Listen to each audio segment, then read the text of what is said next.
بسم اللہ الرحمن الرحیم۔ السلام علیکم ورحمۃ اللہ۔ سیدہ خنسا رضی اللہ تعالی عنہ کی ایمان افروز نصیحت۔ امیر المومنین حضرت عمر فاروق اعظم رضی اللہ تعالی عنہ کے دور میں مثنیٰ ابن حارثہ شیبانی رضی اللہ تعالی عنہ قادسیہ کی طرف روانہ ہوئے تو لشکر میں سیدہ خنسا رضی اللہ تعالی عنہ بھی اپنے 4 بیٹوں کے ساتھ شریک تھیں۔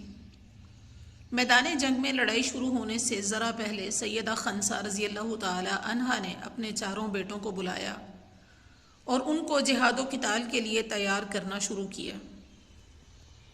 انہوں نے اللہ کی راہ میں شہادت کا مقام و مرتبہ بیان کیا۔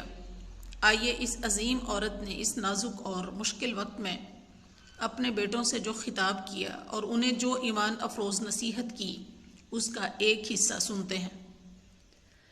انہوں نے کہا، میرے پیارے بیٹو، تم مسلمان ہو اور اپنے رب کے اطاعت گزار ہو۔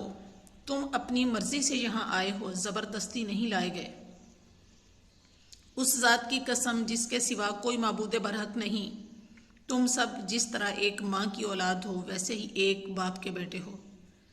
میں نے تمہارے باپ کی خیانت نہیں کی، نہ اپنے بھائیوں کو رسوا کیا ہے۔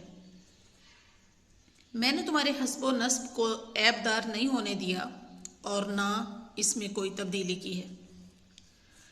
تمہیں خوب معلوم ہے کہ اللہ رب العزت نے کافروں کے ساتھ لڑائی کرنے میں کتنا اجر و ثواب رکھا ہے۔ سنو اور اچھی طرح سنو کہ آخرت کا گھر جو ہمیشہ رہنے کے لیے ہے اس فانی دنیا سے کہیں بہتر ہے۔ اللہ تعالیٰ فرماتے ہیں، یا ایھا الذین آمنوا اصبروا وصابروا ورابطوا واتقوا اللہ لعلکم تفلحون۔ سورۃ آل عمران آیت نمبر 200۔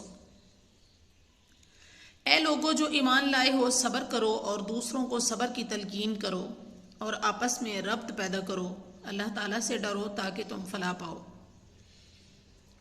کل جب صبح کا سورج طلوع ہو تو تم دشمن کے ساتھ لڑائی کے لیے کمر بستہ ہو جاؤ اور دشمنان اسلام پر غلبہ حاصل کرو اور ان پر فتح پاؤ۔ اور جب تم دیکھو کہ لڑائی میں خوب گرمی اور تیزی آ گئی ہے اور جنگ کے شعلے بڑک اٹھے ہیں تو پھر اس میں کود پڑو۔ پھر سیدہ خنسا رضی اللہ تعالی عنہ کے 4 بیٹے نہایت عزت و وقار اور ثابت قدمی کے ساتھ میدان جنگ میں کود پڑے اور تمام کے تمام شہید ہو گئے۔ جب سیدہ خنسا رضی اللہ تعالی عنہ کو ان کی شہادت کی خبر ملی تو فرمایا، الحمدللہ الذی شرفنی باستشہادہم وارجو من ربی ان یجمعنی بہم فی مستقر رحمتہ۔